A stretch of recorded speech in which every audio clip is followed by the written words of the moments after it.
그럼 우리 상제님의 청년 시절 이야기 이어서 들어볼까요? 네. 시간이 흘러 1894년 갑오년이 되었어요.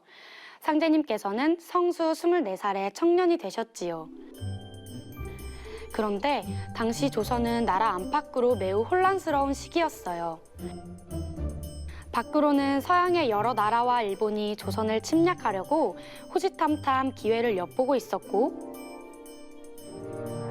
안으로는 조정의 관리들이 자신의 욕심만 채우려고 백성들을 못 살게 굴었죠. 설상가상으로 홍수와 가뭄까지 겹쳐서 날이 갈수록 백성들의 생활은 어려워졌어요. 어느 날 전명숙이라는 사람이 상제님께 찾아와 이렇게 말했어요. 백성을 살리기 위해 거사를 하려 하니 도와주시오.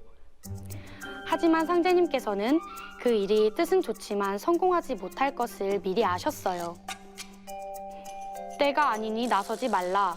성사도 안 되고 애매한 백성만 많이 죽을 것이다.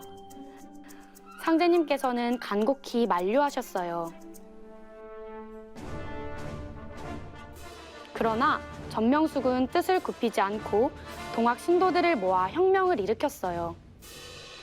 동학을 믿는 수많은 농민들과 나라 안의 군인들이 서로 싸우며 큰 난리가 일어났어요. 이것이 바로 갑오동학혁명이에요. 선생님, 동학혁명은 정봉중 장군이 일으킨 거 아니에요? 제가 읽은 책에는 그렇게 나오던데요. 전봉중 장군의 다른 이름이 전명숙이에요. 아하, 그럼 상제님처럼 이름이 여러 개이셨네요? 그렇죠. 옛날에는 이름을 여러 개 쓰시는 경우가 많았어요. 선생님, 그럼 동학혁명은 어떻게 됐어요? 성공했어요? 안타깝게도 성공하지 못했어요.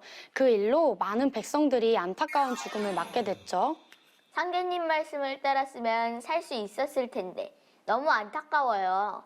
맞아요. 많은 사람들이 희생당한 것은 참 안타까운 일이에요. 상제님께서도 무척 안타까워하셨답니다. 그래서 동학전투가 일어나는 곳을 일일이 찾아다니시며 한 생명이라도 더 구하시려고 힘쓰셨죠. 그럼 상제님의 말씀을 듣고 살아남은 사람들도 있어요? 그럼요. 나중에 상제님의 수석 성도가 되시는 김영렬 성도님, 그리고 상제님께서 친구도수를 붙이신 안필성 성도님 등 많은 사람들이 상제님의 은혜로 목숨을 구할 수 있었답니다. 선생님, 그런데 지난번 어포교육에서 배웠는데요. 동학을 한 사람들도 우리처럼 시천주주를 읽었대요. 정말이에요? 서영이가 진리 공부를 아주 열심히 했네요. 맞아요. 동학 신도들도 우리처럼 시천주 주문을 읽었어요. 사람들은 동학을 농민혁명으로만 알고 있지만 사실 동학은 시천주, 즉 천주님을 모시는 진리였어요. 천주님이요? 천주님은 누구세요? 천주는 하늘 천자 주인 주자를 써서 하늘의 주인이라는 뜻인데요. 하느님을 뜻하는 말이에요. 하느님은 상제님이시잖아요. 맞아요. 사람들은 하늘에서 대우주를 주재하시는 상제님을 시대에 따라, 문화권에 따라 다른 이름으로 불러왔는데요.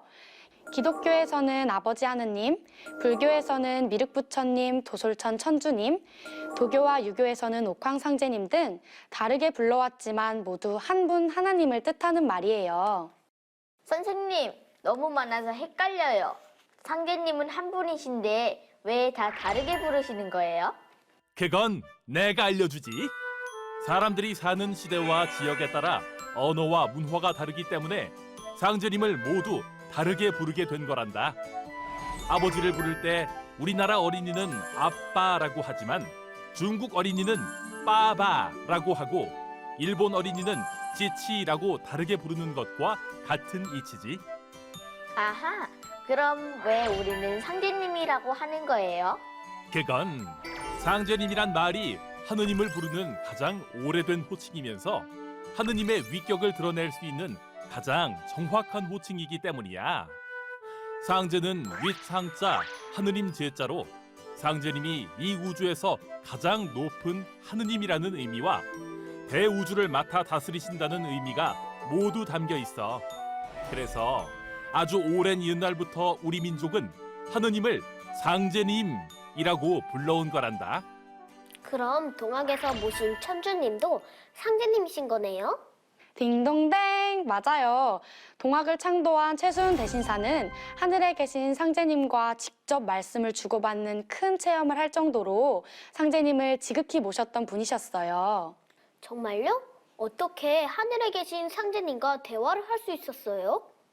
최수훈 대신사께서는 일찍부터 하늘님의 뜻을 깨닫고자 공부에 전념한 구도자였는데요.